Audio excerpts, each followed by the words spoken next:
बच्चों, आज हम लोग जो पढ़ेंगे वो हमारा नेक्स्ट टॉपिक होगा। अभी तक हम लोगों ने पढ़ा है जो लास्ट टॉपिक वो था states of matter, solids, liquids और गैसेस के बारे में हम लोगों ने पढ़ा था। अब हमें पढ़ने हैं कि मैटर्स जो हैं वो अपना स्टेट चेंज करते हैं, यानी कि सॉलिड लिक्विड में कन्वर्ट होता है, लिक्विड गैसेस से स्टेट कन्वर्ट हो सकता है, और अगेन गैसेस से लिक्विड और लिक्विड से सॉलिड स्टेट बनता है। तो इसे कहते हैं हम लोग change in state of matter. तो हमारा जो हेडिंग है can matter change it's state, तो सीधा साधा आंसर हम बोलेंगे कि yes, matter can change it's state. अब एक एग्जाम्पल हम लोग देखेंगे जो यहाँ दिया हुआ है हमारे पास। इस एग्जाम्पल में देख सकते हैं 3 स्टेट्स दिए हुए हैं वाटर के। सॉलिड स्टेट के रूप में वाटर जो है वो आइस के फॉर्म में है, लिक्विड स्टेट में ये वाटर के फॉर्म में है, और गैसियस स्टेट में वाटर वेपर के फॉर्म में है। तो 3 स्टेट्स ऑफ मैटर हमारे वाटर के हो गए, सॉलिड, लिक्विड, गैस। सॉलिड में आइस, लिक्विड में ये वाटर के फॉर्म में है, और गैस के फॉर्म में ये हमारा वेपर के फॉर्म में है, वाटर वेपर के फॉर्म में है। अब प्रश्न ये उठता है कि जब वो स्टेट चेंज कर रहे होते हैं मैटर, तो आखिर उनमें क्या क्या चेंजेस आते हैं, वो स्टेट कैसे चेंज हो जाता है, सॉलिड से लिक्विड या लिक्विड से गैस कैसे कन्वर्ट हो जाता है। इसलिए कुछ क्वेश्चन एनसीईआरटी हमारा उठाता है, हम उन क्वेश्चन देखते हैं। एनसीईआरटी कहता है कि what happens to the particles of matter during the change of a state. इस दौरान उन पार्टिकल्स का क्या होता है, क्या पार्टिकल्स की एनर्जी बढ़ जाती है या पार्टिकल्स का मोशन बढ़ जाता है, पार्टिकल्स का क्या होता है जब वो स्टेट चेंज कर रहे होते हैं। इन सभी के हमें पर कुछ experiment, effect change of temperature. तो चेंज ऑफ स्टेट में बहुत सारी चीज़ों का इफेक्ट होता है। जब हम टेम्परेचर को चेंज करेंगे तो स्टेट किस तरह से चेंज होता है, प्रेशर चेंज करेंगे तो स्टेट किस तरह से चेंज होता है, स्टेट चेंज को कैसे वो अफेक्ट करता है, प्रेशर चेंज। टेम्परेचर और प्रेशर इन दोनों का इफेक्ट पड़ना है किस पर, on the change of state of matter. तो यहाँ फर्स्ट जो हेडिंग है वो है effect of change of temperature. इसे हम लोग देख लेते हैं। तो एक्टिविटी दिया, एक्टिविटी आप इससे पढ़ेंगे, पढ़ने के बाद आपको क्लियर होंगी। इन 2 एक्टिविटी में सबसे पहले फर्स्ट में conversion of ice to water के बारे में बताया गया है, और दूसरी एक्टिविटी में कन्वर्जन ऑफ वाटर से वाटर वेपर बताया गया। हम लोग देखते हैं।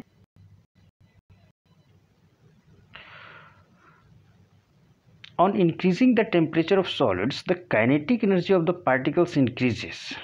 Due to the increase in kinetic energy, the particles start vibrating with greater speed. The energy supplied by heat overcomes the forces of attraction between the particles. Temperature increase करने से क्या होगा कि पार्टिकल्स की काइनेटिक एनर्जी जो है वो बढ़ जाती है। टेम्परेचर इंक्रीज करने का मतलब क्या है, सप्लाई किया, हीट सप्लाई किया, इसका मतलब कि जो मैटर हमारे पास है उसके पार्टिकल्स ने काइनेटिक एनर्जी को ऑब्टेन किया, हीट सप्लाई किया, हीट एनर्जी के कारण उनकी मोशन बढ़ जाएगी।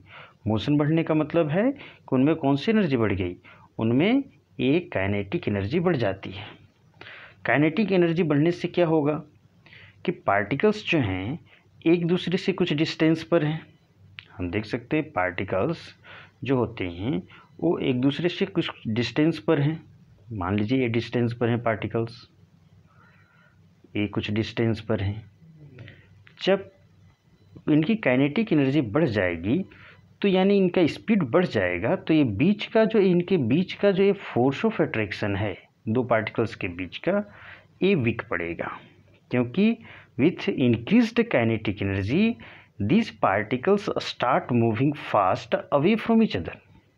For that reason these particles leads to motion of these particles leads to the weakening of the force between them.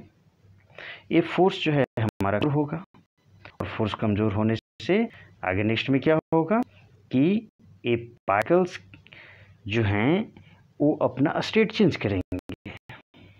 ये सारा प्रोसेस होता है, यानी कि सॉलिड जो है मेल्ट करेगा और लिक्विड में कन्वर्ट हो जाएगा, आइस जो है वो मेल्ट करेगा और लिक्विड वाटर में कन्वर्ट हो जाएगा।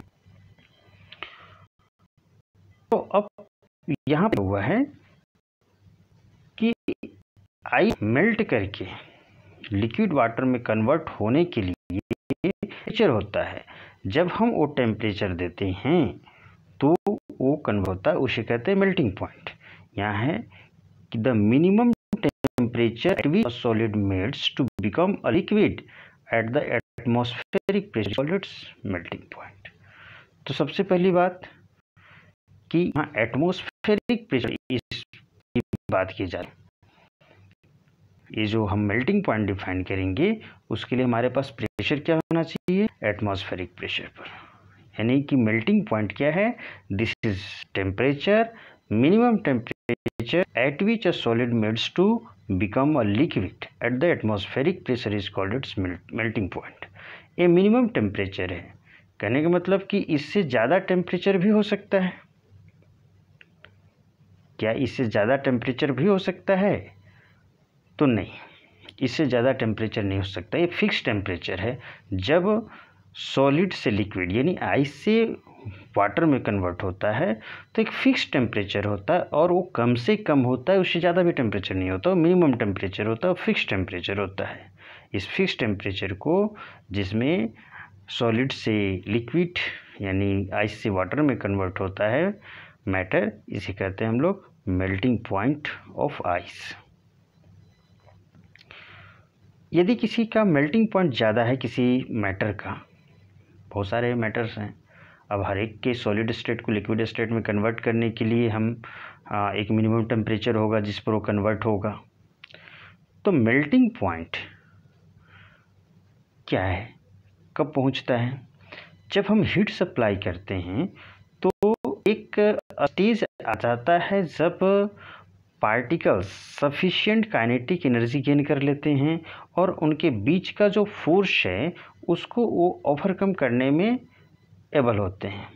यानी कि when we increase the temperature gradually a certain minimum temperature is reached at which particles gain sufficient kinetic energy to overcome the force of attraction between the particles, and when once they overcome the force of attraction between the particles they are now free to move away from each other and thus arranging their and they are now arranged in a pattern which is of liquid state not of solid state।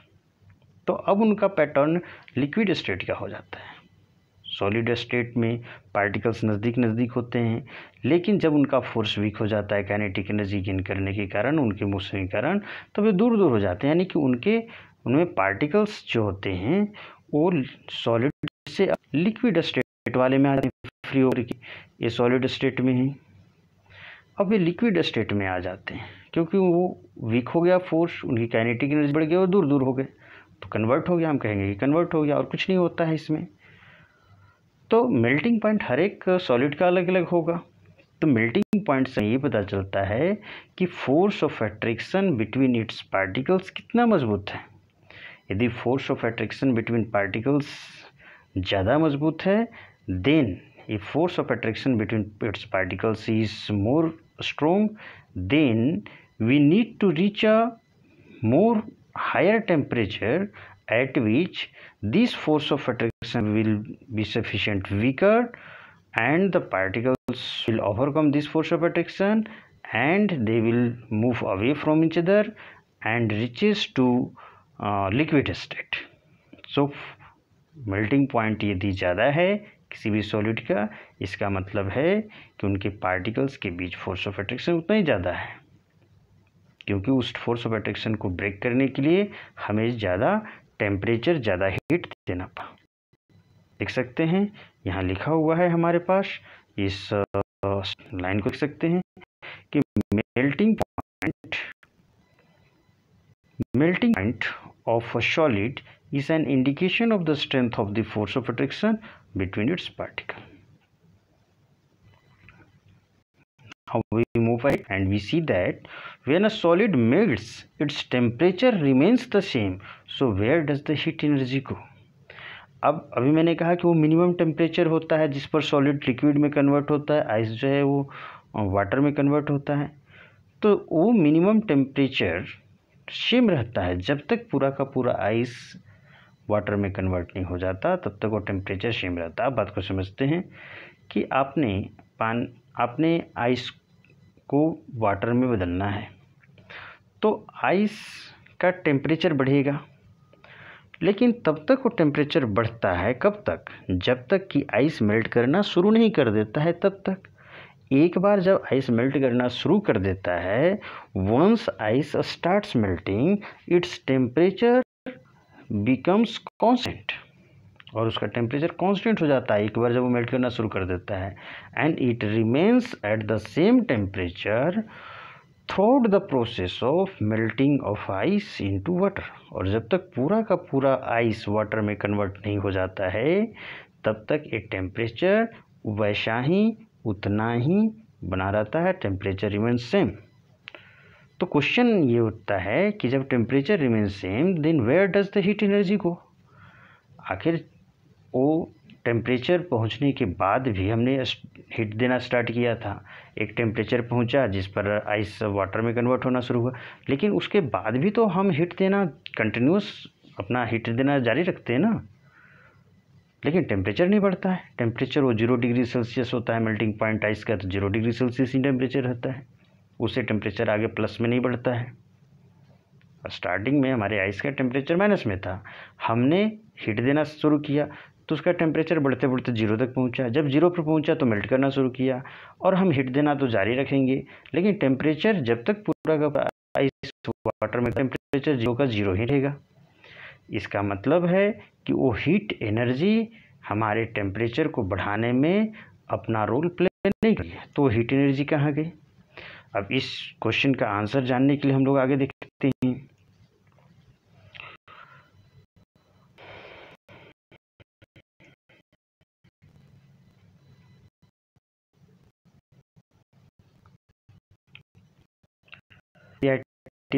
Line by line करते हैं, जितना ज़्यादा से ज़्यादा हो सकता है line को कवर करने की कोशिश करेंगे ताकि आपको बेटर अंडरस्टैंडिंग मिले।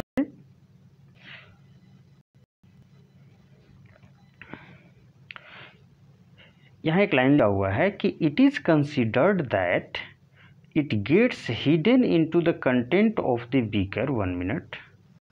It is considered that, see this line, it is considered that it gets hidden into the contents of the beaker and it is known as the latent heat. तो हम जो एक्स्ट्रा हीट देते जा रहे हैं लेकिन उससे टेम्परेचर नहीं बढ़ रहा है, वो जो हीट है वो एक्स्ट्रा हीट है, और वो एक्स्ट्रा हीट कहाँ यूटिलाइज हो जाता है? तो हमने अभी पढ़ा कि कन्वर्जन का प्रोसेस क्या है, आइस से लिक्विड में, लिक्विड वाटर में कैसे कन्वर्ट होता है, उसके लिए फोर्स ऑफ अट्रैक्शन जो है उसको तोड़ना पड़ता है। तो जितने पार्टिकल्स उतने फोर्स ऑफ अट्रैक्शन को तोड़ना है।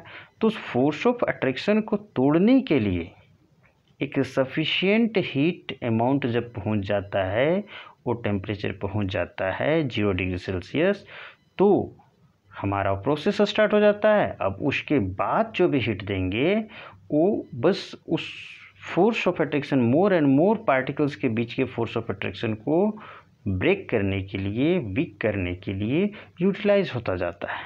So extra heat given after once solid state reaches its melting point temperature is utilized in overcoming the force of attraction between the particles. So this extra heat given does not result into rise in temperature. Temperature remains constant. Therefore, this extra heat is hidden. That means latent. So, this extra heat is called latent heat. ये जो extra heat दिया वो हमारा छुपा हुआ रहता है, वो टेम्परेचर राइज के रूप में नहीं दिखता है, हिडन रहता है, इसलिए इसे लेटेंट हीट कहते हैं. सॉरी, लेटेंट हीट का मतलब होता है, लेटेंट वर्ड का मतलब होता है हिडन. अब आपको बात समझ में आ गई होगी. आगे बढ़ते हैं. तो लेटेंट हीट यानी कि कितना हमें हीट लगेगा.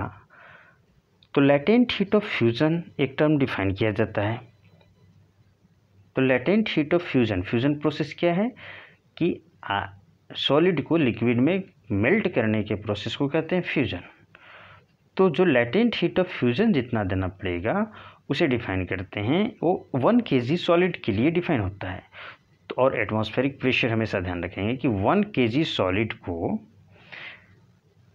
एटमॉस्फेरिक प्रेशर पर मेल्ट करने के लिए जितने हीट की ज़रूरत होगी उसे कहते हैं latent heat of fusion. This means the amount of heat energy that is required to change 1 kg of a solid into liquid at atmospheric pressure at its melting point is known as the latent heat of fusion. हमारे ice के case में क्या होता है, ice को water में convert करने के लिए 1 kg आइस को वाटर में कन्वर्ट करने के लिए कितना हीट देने की ज़रूरत पड़ती है, वो उसका कहलाएगा लेटेंट हीट ऑफ फ्यूजन.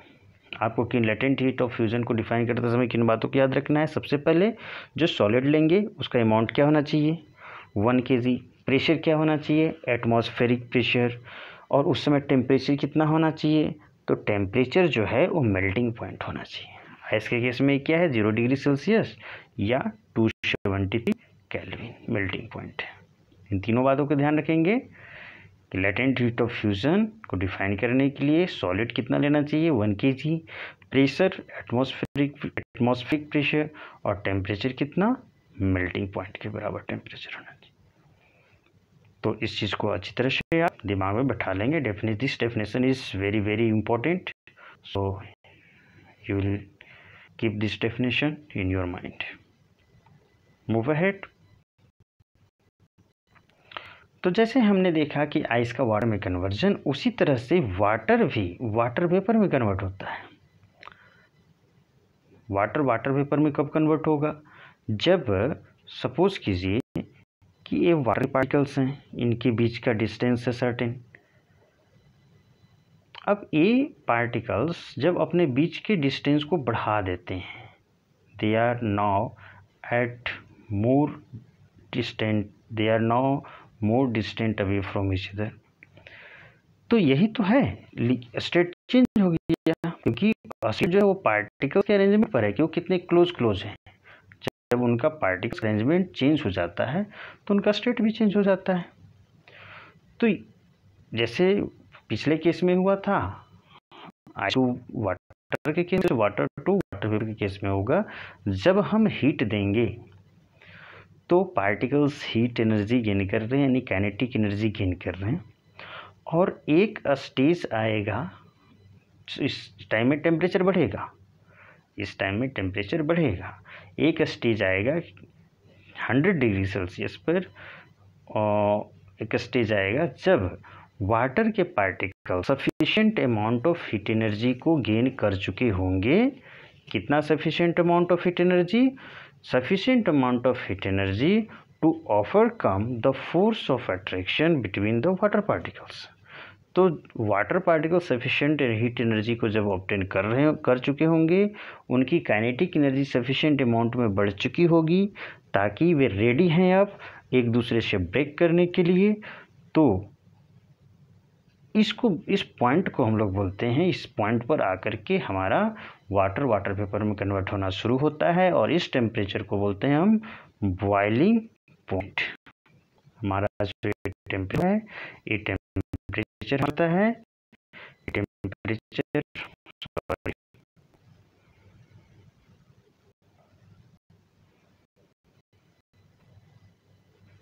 ये टेम्परेचर हमारा कहलाता है बॉइलिंग पॉइंट।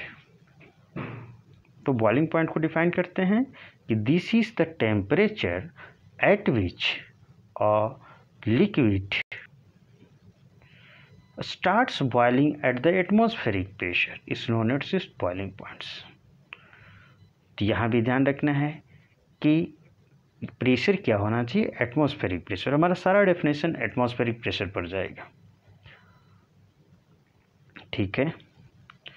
अब आपको एक बात ध्यान रखना है कि ये जो बॉइलिंग है, जिस पर वाटर जो है वाटर वेपर में कन्वर्ट होता है, this is a bulk phenomena. ये जो फिनोमेना है, this is called bulk phenomena. Boiling is a bulk phenomena. तो बॉइलिंग बल्क फिनोमेना इसका मतलब है कि बल्क ऑफ द लिक्विड में ये होता है, पूरे लिक्विड में होता है बॉइलिंग। ऐसा नहीं कि सरफेस पर होता है, पूरे लिक्विड में। यदि एक कॉलम है लिक्विड कॉलम, तो पूरे लिक्विड कॉलम में बॉइलिंग प्रोसेस होगा, यानी कि वाटर से वाटर वेपर में बदलने का जो प्रोसेस है वो पूरे लिक्विड के वॉल्यूम में होता है, थ्रू आउट द लिक्विड होता है। Therefore, it is called a bulk phenomena. So, why is boiling a bulk phenomena? If it is asked, then what answer you will give? Since boiling take place throughout the liquid column, therefore, it is called a bulk phenomena. तो ये जो melting boiling point है वो water के लिए कितना होता है? वाटर के लिए बॉइलिंग पॉइंट होता है हमारा 100 डिग्री सेल्सियस या केल्विन में 373 केल्विन। अब हम नेक्स्ट टर्म को डिफाइन करने जा रहे हैं, वेपराइजेशन। ये लेटेंट हीट ऑफ वेपराइजेशन क्या होता है? जैसे लेटेंट हीट ऑफ फ्यूजन हुआ था, उसी तरह से लेटेंट हीट ऑफ वेपराइजेशन। इसे समझते हैं कि जब हमारा बॉइलिंग पॉइंट पहुंच गया तो वाटर जो है वाटर वेपर में कन्वर्ट होना शुरू कर देगा, पूरा और द वॉल्यूम लिक्विड का वो वाटर वेपर में कन्वर्ट होना शुरू कर देगा।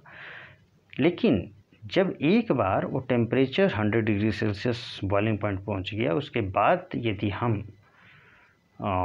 हीट कंटिन्यूसली देना कंटिन्यू रखते हैं, जारी रखते हैं, तो वो जो एक्स्ट्रा हीट हम दे रहे होते हैं वो हीट वाटर को वाटर वेपर में कन्वर्ट करने में तो यूटिलाइज होता है, लेकिन वह उस वाटर के टेम्परेचर को बढ़ाने में यूटिलाइज नहीं होता है। यानी कि टेम्परेचर वाटर का पूरे प्रोसेस के दौरान, जब तक कि पूरा वाटर वाटर वेपर में कन्वर्ट ना हो जाए, उस पूरे प्रोसेस के दौरान वाटर का टेम्परेचर 100 डिग्री सेल्सियस ही रहता है। तो एक्स्ट्रा हीट कहाँ गया? वो एक्स्ट्रा हीट छिपा हुआ है, हिडन है। इसे कहेंगे लेटेंट हीट ऑफ वेपराइजेशन। तो उस एक्स्ट्रा हीट कहाँ गया, इसको समझने में उसी तरह से हम लोग डिफाइन करेंगे जिस तरह से आइस के केस में डिफाइन किया था। जिस तरह से एक्स्ट्रा हीट उस केस में आइस पार्टिकल्स के बीच के को ब्रेक करने में यूटिलाइज हो गया था, उसी तरह से यहाँ पर जो एक्स्ट्रा हीट दे रहे हैं, जो कि छुपा हुआ है, जो टेम्परेचर राइज में अपना रोल नहीं कर रहा, वो वाटर पार्टिकल्स के बीच के फोर्स को ब्रेक करने में यूटिलाइज हो जा रहा, इसलिए वो टेम्परेचर को राइज नहीं कर रहा। ये छुपा हुआ है, इसे कहेंगे लेटेंट हीट। अब लेटेंट हीट ऑफ वेपराइजेशन को डिफाइन करेंगे, जैसे लेटेंट हीट ऑफ फ्यूजन को हमने डिफाइन किया था। उस केस में क्या डिफाइन किया था कि 1 kg सॉलिड आइस लिया था, एटमॉस्फेरिक प्रेशर लिया था, मेल्टिंग पॉइंट लिया था और उस पर आइस को पूरा का पूरा आइस को वाटर में कन्वर्ट किया था। कितना आइस? 1 kg आइस को। उसमें जितना हीट चाहिए था उसे कहते थे लेटेंट हीट ऑफ फ्यूजन। उसी तरह से लेटेंट हीट ऑफ वेपराइजेशन के लिए हमें प्रोसेस क्या है? वाटर से वाटर वेपर। अमाउंट वाटर कितना लेना है? 1 kg वाटर लेना है, 1 लीटर हम कहेंगे यहाँ पर। उसके बाद प्रेशर क्या रखना है? Atmospheric pressure. टेम्परेचर क्या रखना है? बॉइलिंग पॉइंट यानी 373 केल्विन या 100 डिग्री सेल्सियस। तो इस टेम्परेचर पर 373 केल्विन पर एटमॉस्फेरिक प्रेशर 1 लीटर वाटर को वाटर से वाटर वेपर में कन्वर्ट करने के लिए जितना हीट रिक्वायर्ड होगा, जो कि टेम्परेचर को बढ़ाने में सो नहीं होता, ध्यान रखेंगे, उस हीट को कहते हैं लेटेंट हीट ऑफ वेपराइजेशन। अब यहाँ एक प्रश्न है कि जो वाटर बॉइलिंग कर रहा है, तो आप ठीक है, अब वो वाटर वेपर में कन्वर्ट हुआ, तो वाटर वेपर की एनर्जी यदि 373 केल्विन पर हम लोग बात करें, वाटर वेपराइज कर रहा, तो उसके नज़दीक के सराउंडिंग में वाटर वेपर के रूप में प्रेजेंट रहेगा। तो उस वेपर की एनर्जी, काइनेटिक एनर्जी 373 ही उसका भी टेम्परेचर है, जो वाटर का टेम्परेचर है वही टेम्परेचर उसका है, क्योंकि अभी जस्ट उसी से निकला है। तो उस वाटर वेपर की एनर्जी जो 373 सेम टेम्परेचर पर यदि देखा जाए, तो वाटर वेपर में ज़्यादा एनर्जी होगा, काइनेटिक एनर्जी उनके पार्टिकल्स की, कि वाटर की एनर्जी ज़्यादा होगी। तो श्योरली वाटर वेपर की एनर्जी ज़्यादा होगी, उसमें हीट एनर्जी ज़्यादा होगी। एनर्जी मतलब हीट एनर्जी। इसलिए कहा जाता है कि सेम टेम्परेचर पर यदि वाटर वेपर और वाटर में कंसिडर किया जाए तो कौन ज़्यादा बर्न करेगा, तो श्योरली हमारा वाटर वेपर ज़्यादा दुखदाई होगा, वो हमें ज़्यादा बर्न कर देगा, क्योंकि उसमें हीट एनर्जी वाटर के रिस्पेक्ट में ज़्यादा है। क्योंकि वाटर वेपर में बदलने के लिए हमने heat energy, extra heat energy दिया था, तब तो वाटर से वाटर वेपर में बदला था। तो इस चीज़ को दिमाग में रखना है। यहाँ पर एनसीईआरटी में क्लियरली इस बात को लिखा हुआ है कि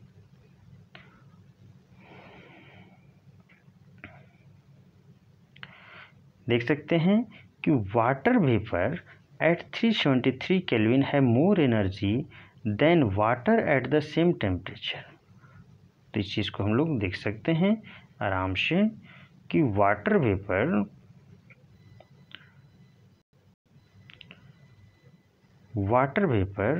at 373 Kelvin have more energy than water at the same temperature.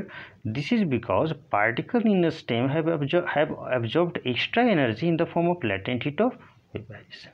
तो वो दोनों के हीट में कितने का अंतर होता है, जो लेटेंट हीट ऑफ वेपराइजेशन का है, क्योंकि 373 केल्विन वाटर जब तक है तो वो हीट एब्जॉर्ब नहीं किया है। जब वो लेटेंट हीट ऑफ वेपराइजेशन दे दिया तो वाटर वेपर बदल गया।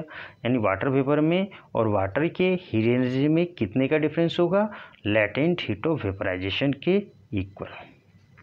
इसको देख सकते हैं यहाँ एनसीईआरटी में जो लिखा हुआ है। आप समराइज कर सकते हैं कि सॉलिड स्टेट से लिक्विड स्टेट के लिए हीट करना होगा, उस तरह से लिक्विड स्टेट से गैसियस के लिए हीट करना होगा। एरो मार्क देखिए। अगेन गैसियस से लिक्विड के लिए कूल करना होगा, और लिक्विड स्टेट से सॉलिड स्टेट के लिए अगेन कूल करना होगा।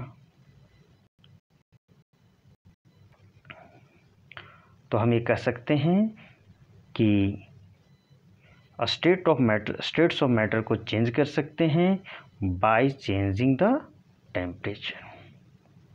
नेक्स्ट टॉपिक पर आते हैं।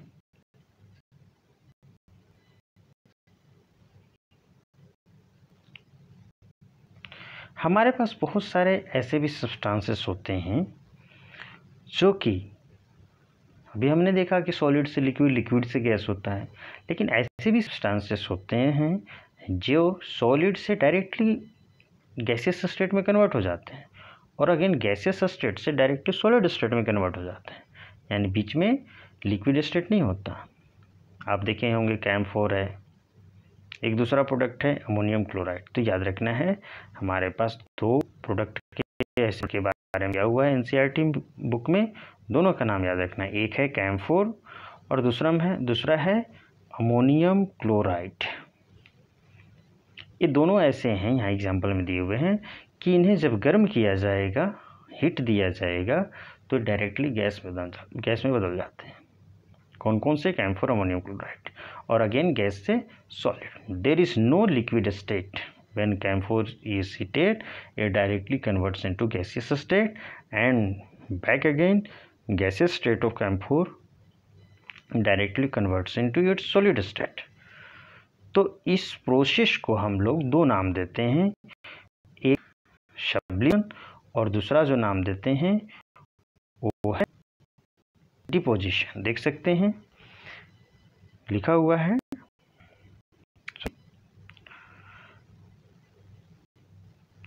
अ change of state directly from solid to gas without changing into liquid state is called sublimation. Sublimation में क्या है, सॉलिड टू डायरेक्टली गैस वाला जो प्रोसेस सब्लिमेशन है, and the direct change of gas to solid without changing into liquid is called deposition. तो one is sublimation and the another is deposition. Solid से direct gas में बिना liquid state आए, this is sublimation. Gas से direct liquid बिना, and gas से direct solid बिना liquid state आए, दिस इज कॉल्ड डिपोजिशन। अब नेक्स्ट इफेक्ट के बारे में पढ़ते हैं कि effect of change of pressure. Pressure का क्या इफेक्ट पड़ता है। तो प्रेशर के बारे में आपको ध्यान में रखना है कि प्रेशर जब डिक्रीज किया जाएगा तो स्टेट चेंज करेगा, प्रेशर जब इंक्रीज किया जाएगा तो स्टेट चेंज करेगा। आगे देख सकते हैं कि एग्जाम्पल डिस्कस कर रहा है, तो देखेंगे यदि हमारे पास गैस का सिलेंडर है या गैस को, उस सिलेंडर को यदि हम लोग कंप्रेस्ड करके रखें और ज़्यादा, ऐसे तो कंप्रेस्ड रहता ही है, और कंप्रेस करने की कोशिश करें, यानी कि प्रेशर को इंक्रीज़ करने की कोशिश करेंगे। जब कंप्रेस करने की बात कर रहे हैं दैट मीन्स कि प्रेशर हम बढ़ा रहे हैं। कंप्रेस करने का मतलब क्या है, प्रेशर को बढ़ाना। तो कंप्रेस करेंगे और ज़्यादा प्रेशर बढ़ाएंगे, और साथ में एक और कंडीशन को ध्यान में रखना है कि टेम्परेचर को लोअर करना है, क्योंकि टेम्परेचर हाई रहेगा तो पार्टिकल्स में काइनेटिक एनर्जी ज़्यादा होगी, फिर जो हम करना चाहते हैं कन्वर्जन वो नहीं हो पाएगा, प्रेशर का इफेक्ट नहीं दिख पाएगा। तो प्रेशर का इफेक्ट को देखने के लिए हमें टेम्परेचर को कम करके रखेंगे ताकि पार्टिकल्स का मोशन ज़्यादा ना हो। तो कम टेम्परेचर पर ज़्यादा प्रेशर दे करके कंप्रेस करके यदि हम लोग गैस के पार्टिकल्स को रखें तो वो गैस जो है वो लिक्विड स्टेट में कन्वर्ट हो जाता है। यही चीज़ होता है एलपीजी या सीएनजी में, तो वो लिक्विड स्टेट में होते हैं। एलपीजी लिक्विफाइड पेट्रोलियम गैस है, सीएनजी तो नहीं है उस तरह का, लेकिन एलपीजी जो है वो लिक्विड स्टेट में होता है। जो गैस सिलेंडर हम लोग यूज़ करते हैं अपने घरों में या कमर्शियल पर्पज से, तो अंडर प्रेशर भी लिक्विफाई हो जाता है, अपना स्टेट चेंज करते हैं। वो लिक्विड है नहीं, वो गैसेस स्टेट हैं।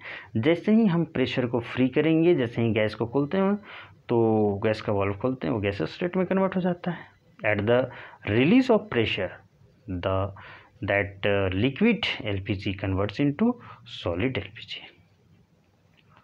तो प्रेशर अप्लाई करने पर पार्टिकल्स नज़दीक आ गए, तो गैस के पार्टिकल्स दूर होते हैं हम जानते हैं, लेकिन लिक्विड पार्टिकल्स उनके कंप्रेशन में नज़दीक होते हैं।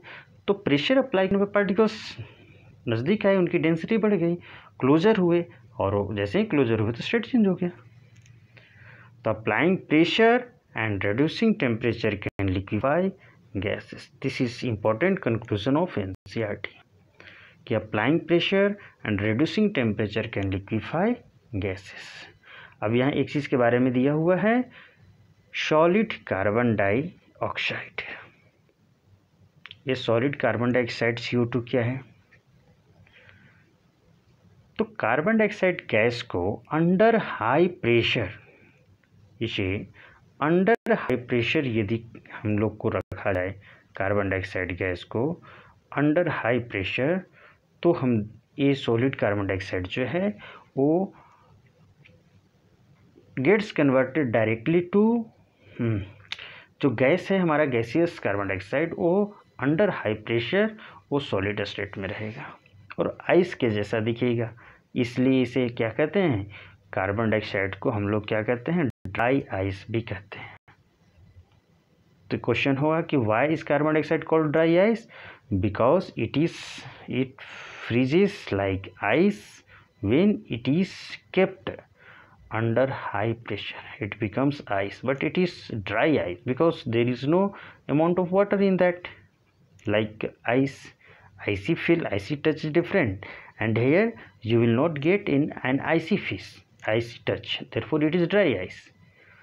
अब ये जो सॉलिड हमारा कार्बन डाइऑक्साइड है, इसको यदि हम लोग प्रेशर को रिलीज करेंगे तो गैसियस स्टेट में कन्वर्ट हो जाएगा। तो प्रेशर रिलीज हमें कितना करना है, तो जैसे ही हम उसे 1 एटमॉस्फेरिक डिक्रीज ऑफ प्रेशर कहाँ तक करना है, 1 एटमॉस्फेयर तक।